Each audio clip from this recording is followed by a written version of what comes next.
welcome to this very special edition of What's Poppin' in Pop Culture, brought to you by Conquest Journals and powered by Geek Vibes Nation as well. I am KJ. The next KJ Today show is coming up next Wednesday night, August 7th, but I am joined by our entertainment correspondent, Tia from Geek Vibes Nation, because we couldn't wait to talk about there's so much going on. And just San Diego Comic-Con wrapping up and trying to digest everything. And then we have, the Olympics going on.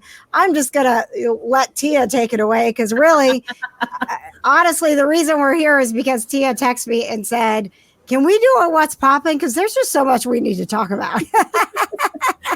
I definitely bullied KJ into saying we need to do this. Sorry, can't wait.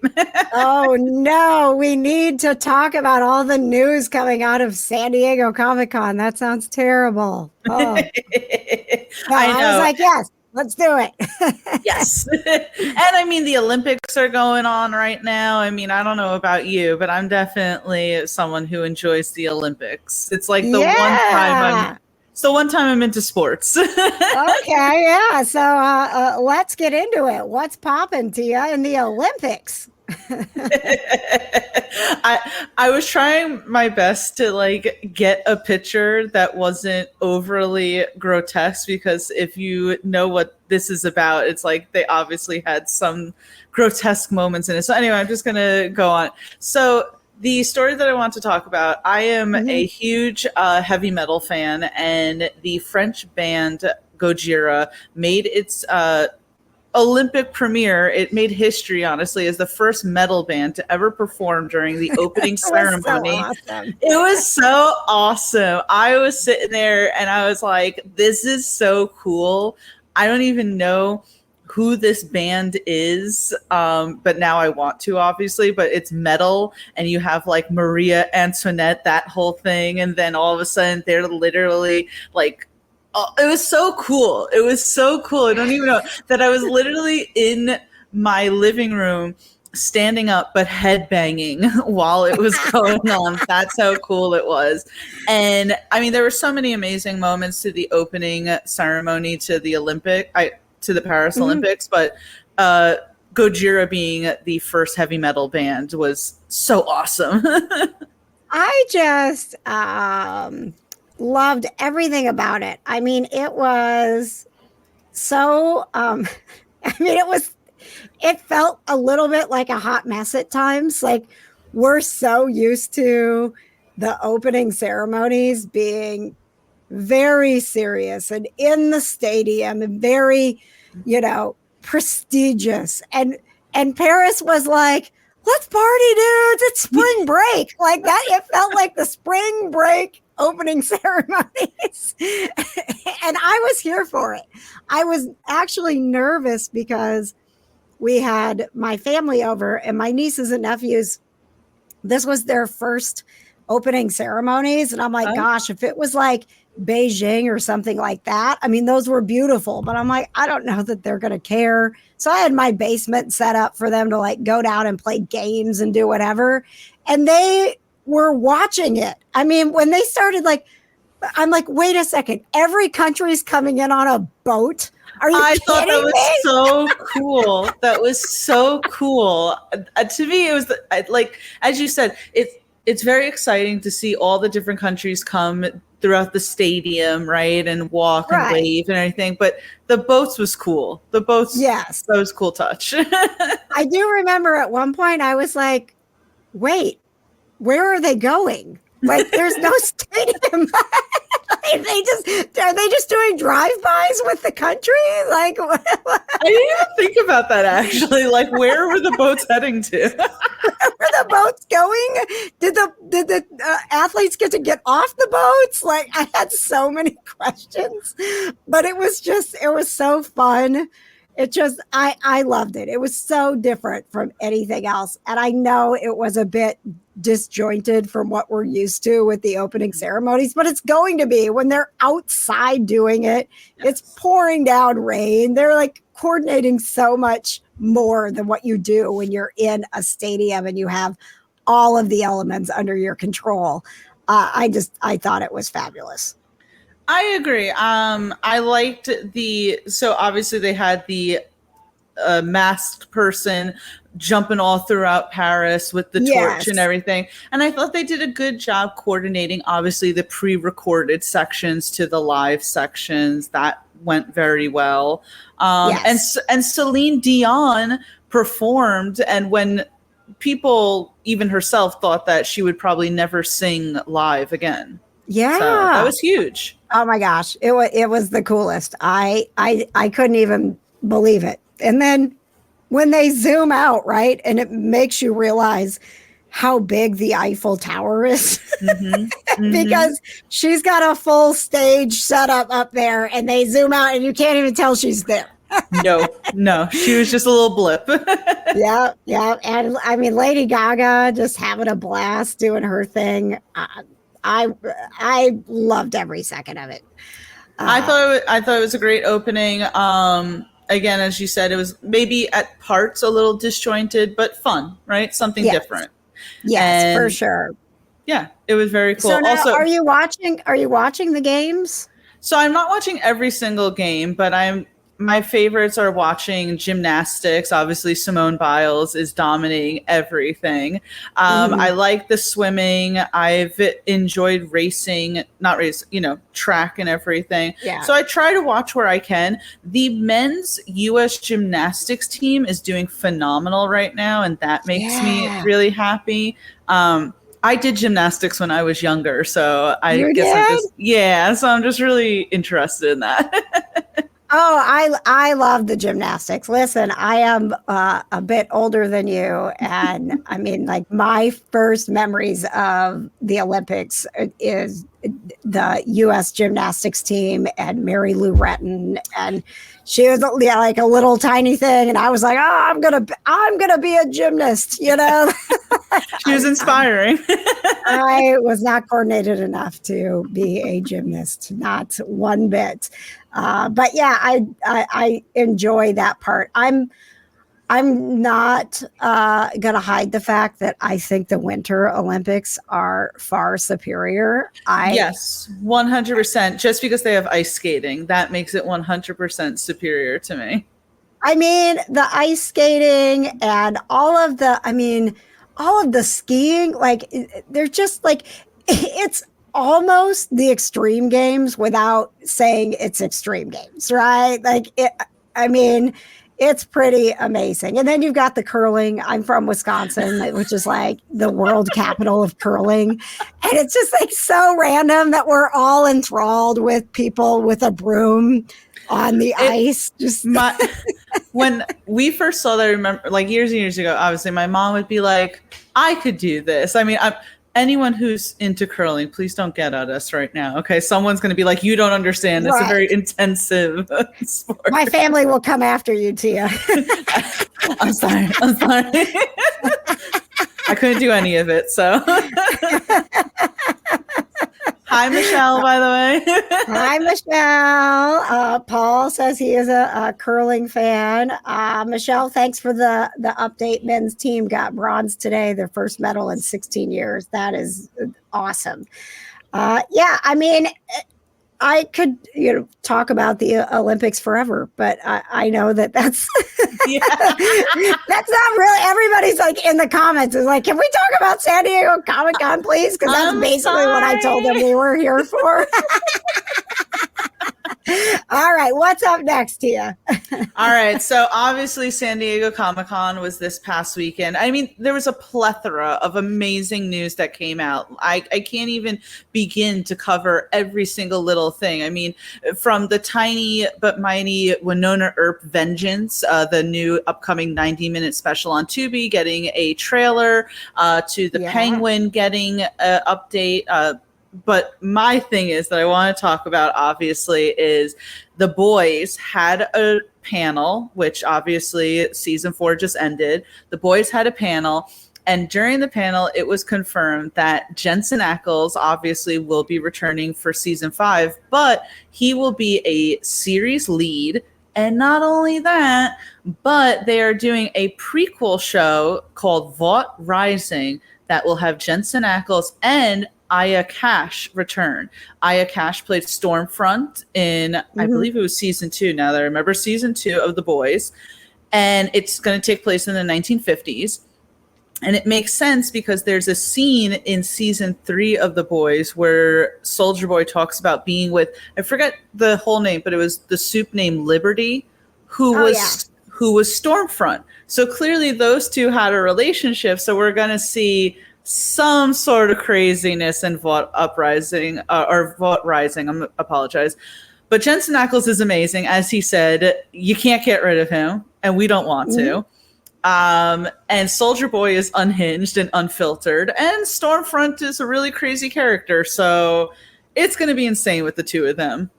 Yeah, so listen, I was in a place where I was like, especially, and I love The Boys, but oh my gosh, I mean, the absurdity of it all, some of the violence and the uncomfortableness that this show makes you feel. I was kind of in a place where I'm like, I can do this for one more season. I can do this for one more season. And they're like, surprise, Jensen Ackles, prequel.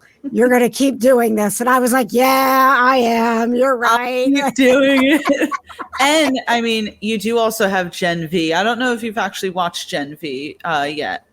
We have not. It was, of course, as soon as we finished The Boys, no spoilers, it came up as like the next suggested thing to watch. And I was like, oh, Tia watched that. You said it was pretty good, right? Yeah, I think it's a good show to kind of, it was especially when it came out, it was before season 4 of The Boys. And it was a good show to tie you over until it wasn't necessary to see the two characters that was in The Boys, right? The two college-age kids. I mean, they show up obviously in Gen V. It wasn't, say, as good as The Boys, but it definitely will tie you over. Season 2 will be interesting. Okay. But yeah, you still have more The Boys content, KJ. So there was part of me that was like, you know what, you can get through this and you won't have to cringe anymore. And then I was like, oh my gosh. Because I just keep thinking, like, what else can they do? Like, but I don't want to think about what else they can do. It's going to get crazy. If you don't know, The Boys is based on a comic series, and which is even wilder than the show, if you could believe it or not. And everyone online who has read the comics say what the finale of season 4 is obviously leading up to in season 5. No spoilers, obviously. You could always Wikipedia it. But the one thing also I wanted to say was there was an article where Jared Padalecki had said that he obviously would be very open to joining The Boys because The Boys is created by Eric Kripke, who creates Supernatural. It's too soon, obviously, if there's any sort of confirmation if Jared Padalecki is actually going to be in season 5 of The Boys. But with them now doing a prequel show, I think that would actually be a very good opportunity to bring him in and have a reunion between Jensen Ackles and Jared Padalecki. Yeah. Oh, man. So, I don't want them doing disgusting things. Not like, I cannot watch the Winchester brothers do too many. What they had poor Rob Benedict doing in season 4. Gosh. I was like, no. I was looking at Patches and not at the TV. And I was like, tell me, I cannot watch him do this. I cannot watch Rob Benedict do this. Like, tell me when it's over. I cannot. And I would like look and I'd be like, oh my God. And he's like, I'll tell you when it's over. It went on a little too long. I'll say that. It really did. It really did. Oh, man. But it's very exciting that, again, Jensen Ackles will be returning. We're getting a prequel, and it was just cool seeing the cast of The Boys on stage at San Diego Comic-Con. But obviously that's not the real big story that we want to talk about. The biggest story. Sorry, DC, no news for you. It just continues perpetuating our like distaste for DC. Although I will say I'm very, very excited for James Gunn's upcoming DC universe. I just have to throw it out before we get to. But back to Marvel. Okay, all right, let's get back to Marvel. Back to Marvel. So as you can see here, the big thing is, I'm not even going to sugarcoat it. It was announced that Robert Downey Jr. will return to the MCU, but he will not be playing Tony Stark. Instead, he will be playing Doctor Doom. On top of that, they brought back the Russo brothers, who, if you didn't realize, the Russo brothers directed all of the best films in the MCU. And they are coming back to direct 2 upcoming Avengers movies. They essentially confirmed that the Kang storyline is dead in the water. That's done. Okay. And they're bringing back RDJ as Doctor Doom, which is insane. I mean, listen, like, so part of me at first didn't necessarily know how to feel about it. Obviously, it's amazing getting Robert Downey Jr. back, and I think getting the Russo brothers was amazing to hear. For sure. How they're going to do it when obviously we know RDJ as Tony Stark, but let's just see where they go with it. A lot of people online wanted Cillian Murphy to play Doctor Doom, which would have been cool. Honestly, I had thought, just by the way they were, what I was reading, that like that was just going to be a done deal. I was a little bit taken aback when the mask came off and it was Robert Downey Jr. I mean, cool, but that's not who I thought was going to be there. Part of me, and I saw this online, maybe they're going to do a bait and switch, right? They have RDJ come in, he plays Doctor Doom for a movie, but maybe he's not like the actual Doctor Doom, and then like, so I don't know. Let's see what happens with it, right? He's gotta be like, he's not gonna be a variant Doctor Doom. I know. We got to bring.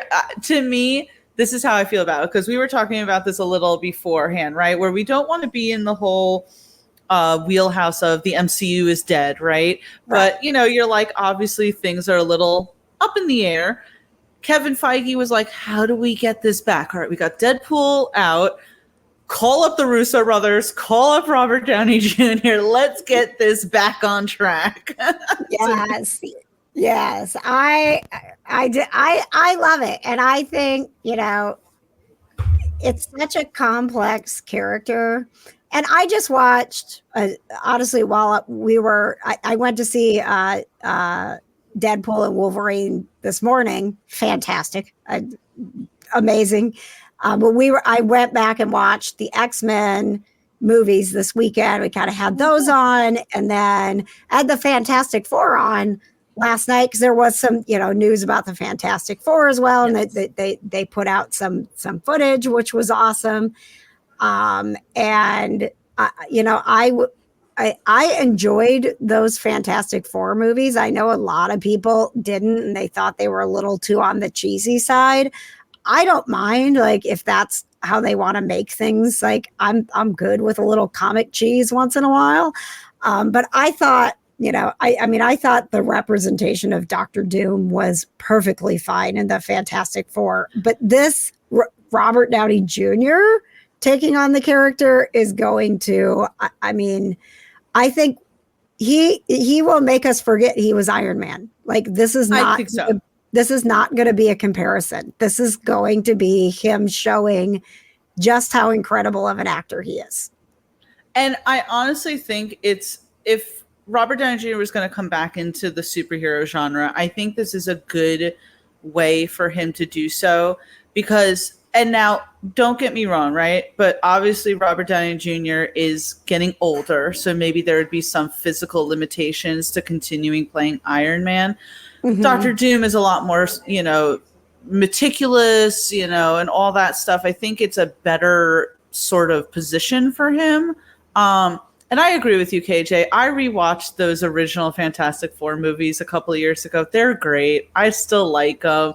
And Doctor Doom was great in it. So I forget that actor, but he was great. So I totally can't think of his name, which I feel bad about, but I enjoyed how he portrayed Doctor Doom. And I love a little Johnny Storm in my life, so I go back to those movies. It was interesting but basically my nieces and nephews were over all weekend, and I put those on. And sometimes when you put movies on and you want them to watch it, you're like, oh, we're gonna watch this movie because I love it so much, and you're gonna love it so much. And they were all just playing on their devices, and I was like, I'm gonna put the Fantastic Four on. And it was probably about halfway through Rise of the Silver Surfer, and my youngest nephew said, "What is this? This is pretty cool." I was like, yes. That's dope. So he was like, next time we come over, can we watch these watch them on the big screens we have? It's not a movie theater. It sounds really fancy. It's just a projector with a futon in our basement. But he was like, can we watch these in the movie theater next time? And I was like, dude, I'm never going to say no to watching the Fantastic Four. I love it. And I'm very excited for the upcoming Fantastic Four project. Great cast all around. I've never seen the 2015 version of Fantastic Four. I hear not great things about it, and obviously you must judge yourself. But so I'm just looking forward to the new one. I started watching it, and honestly, I was I'm just gonna give this a fair shake, and I was 8 minutes into it, and I was like, nope. That's not good. I was like, nope, this is going to be as bad as everybody said. Wow. I can't do it. And it's too bad because I thought that cast was great too. It's a great cast. It's just bad writing, bad direction. I mean, there's a ton of things. Like, look at Ryan Reynolds, great actor. That freaking Green Lantern movie, not great. So bad. And forget his first outing as Deadpool in Wolverine 3, I think it was. Was it Origins? Origins, I'm sorry. Yes, you're right. Yeah. That was terrible. That was so bad. we skipped over that when we were doing our X-Men rewatch. I was like, we're not doing Origins. Oh man. But yeah, I think Fantastic Four is just that is sort of my my shining light. Whatever the MCU is doing, it's fine. Just give us a really great Fantastic Four, right? Like that's where I'm at. I'm very confident in Kevin Feige right now. The new Captain America movie looks great. They introduced Thunderbolts. I liked the Black Widow movie. It got a lot of bad reviews. I did too. I liked it a lot. David Harbour showed up to San Diego Comic-Con in a new Red Guardian costume. I thought it looked great. You gotta look it up. It looks great. Okay. So Thunderbolts looks great. It all looks great. I'm happy. I'm a happy MCU fan again. Without spoiling anything, it was the Deadpool Wolverine movie. It was Deadpool in the MCU. And it was, you had to kind of sit back and be like, this is an MCU movie about Deadpool and Wolverine's here too. Like, how cool is this? It feels like a dream come true because for so long of the MCU, Fox's Marvel was a way, like toys that you couldn't play with, right? And now we can, and it's just like, so happy. Well, and they did a really fine job with giving a nice nod to what was with Fox, not knocking it. Like, it's just like, here we are. And now we get to do all these cool things. So it was fun. I thought that, the cameos, because I had heard, and I'm not gonna spoil anything because one of them got spoiled for me and I was super bummed about that. But it paced well. I mean, of course, it's ridiculous, and you could probably break down the plot and be like, "Oh, was there really much of a plot?" I mean, like there are holes. It's fine. But I thought the people that they put in it had a reason to be there, not just like oh, we're gonna throw this person in too, and oh wow, that for a second. Like I felt like they cast it thoughtfully to introduce Deadpool into the MCU. So that is all I will say about that. I already told Patches that I need to see it again because there are so many one-liners and just little quips, and like you can't take it all in because it's happening and you're still taking in the fact that you're watching Deadpool in the MCU, but there's still all of that witty dialogue and funny quips, and it's a second watch kind of movie in the theater. I'm very excited. My mom and I are going to go see it a few weeks from now. And I just can't get over the fact that Kevin Feige's like, yep, let's have an R-rated Marvel movie. Let's just do it at this point. I mean, let's go. I'm telling you. Yeah. And he let them do what they needed to do. That's good. That's good. I'm very excited. I am very excited to see this movie. This whole San Diego Comic-Con with the Marvel panels really kind of just renewed my joy for Marvel. Yeah. So very, very pumped. I felt like overall this was just a really big, I mean, San Diego Comic-Con's always big, but I feel like the last couple of years, the news coming out of it was kind of so-so, like, okay, I guess that's good. And this, I don't even know, like props to all of you over at Geek Vibes Nation, because I don't even understand how you were keeping up with everything. I have to give a huge shout out to Jeremy and also Gaius, and who were there at San Diego Comic-Con. And then also Kanan. Anytime you're on our Geek Vibes Nation Twitter, that's him posting it, everything. So they did an amazing job covering everything. I'm super stoked. And if I could do a little plug, we soon will be dropping. Jeremy was able to speak to the star of the new Hellboy movie. Ooh. So that interview will be posting soon to our YouTube channel. Very nice. Yay. I am excited. And we could also plug the Borderlands interview. Yes. I was so I was like, let's do this and everything, and my brain isn't even there. But yes, because you got to speak with Benjamin Byron Davis, which is the coolest thing. So go ahead, KJ. Yes. So, and Ben, as he said, I could call him Ben. He's also been in Guardians of the Galaxy, and he is the voice of Dutch for Red Dead Redemption. So there were so many cool things that we got to talk about. I'm going to play some clips on the KJ Today Show, which is the next one is next Wednesday night. So we have the Kind of Nerdy Girls coming up this Wednesday.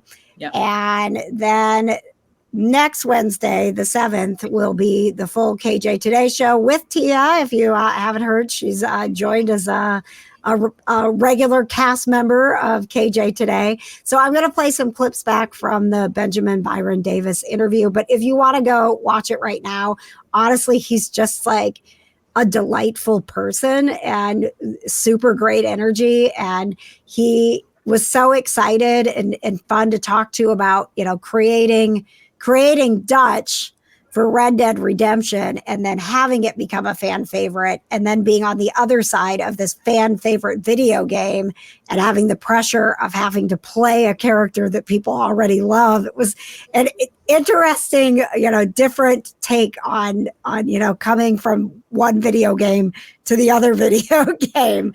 But that is streaming now on Geek Vibes Nation YouTube. So subscribe to us here on KJ Today. go subscribe to Geek Vibes Nation because they're covering everything. I just get to hop in and help out once in a while. You do an amazing job, KJ. You also got to speak with Meg Donnelly from the Crisis on Infinite Earths Part 3, as well as Butch Luchik, which was awesome. And then we have a few other of those interviews coming out as well. Oh my gosh, I got to spend my whole afternoon talking about the Justice League Crisis on Infinite Earths. It was awesome. See, DC. We talk about DC. We do. And I did watch, I didn't finish it, but I did watch some of that trilogy. And nice. It is pretty cool. Like, I think that we want the DC movies to be on the level that everything else is, the TV shows. I know, there was the Superman and Lois panel at San Diego, and that, is going to be so emotional that's the end. Like, that's the end of the Arrowverse. When that show ends, there is no more Arrowverse on. Like, it's done. That's sad to think about, but it is. The actor who played, I forget his name, Tyler something, I think. Tyler Hoechlin. Yeah, he played a great Superman. I think that needs to be recognized when we're thinking about great live action Superman. Yes. Well, and if you haven't watched Superman and Lois, I'm not a big Superman fan. I don't hate Superman, but I just think the storyline is kind of weak. And we've been over that. Like, oh no, this rock is we've stopped you. Ha ha ha. But Tyler Hoechlin playing the role of Superman as a father to two teenage boys is like, that's his kryptonite. It was done so well. So if you haven't, because I know a lot of people, I did too, kind of like the Arrowverse got kind of big, and I think the Flash maybe went a few seasons longer than it needed to. It just like 4 seasons longer than it needs. Got kind of convoluted, but Superman and Lois you could watch on its own, and it was a really, really great story of Superman, and I'm gonna be really sad to see it go. Aw, well, I know. Well, at least it got 5 seasons. And yeah, I've never watched it before, but I'd be inclined to check it out one day. I recommend it. Okay. and then one last thing out of San Diego, if you are a Doctor Who fan and you did not see it, they did. I was surprised at how much footage they actually released from the Christmas special. It's a nice amount of footage. It's going to give you a tease from what you can expect from the Christmas special. It looks fantastic. It looks like it's going to be so much fun.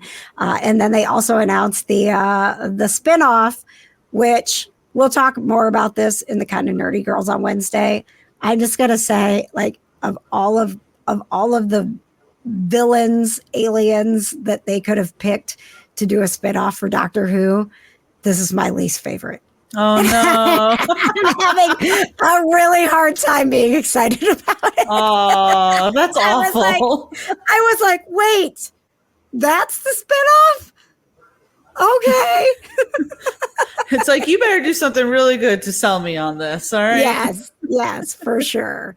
Well, thank you, Tia, for popping in and giving us an extended version of what's popping and not making us wait until next week to talk about all the fun stuff. Do you have any interviews or anything else coming this week that we need to let people know about? I've been a little quiet on the interview front, so nothing for me right now. I'm a little bit more working behind the scenes and editing people's interviews and getting them out. So, but hopefully soon. Me. I'll let the professionals get to it. All right. Well, we will chat again on Wednesday. All things Kind of Nerdy. The Kind of Nerdy Girls will be live on the KJ Today YouTube channel. And again, please make sure you head over to Geek Vibes Nation if you haven't already, and subscribe to their YouTube and follow them on all of the social media places. Bye, Tia. Bye.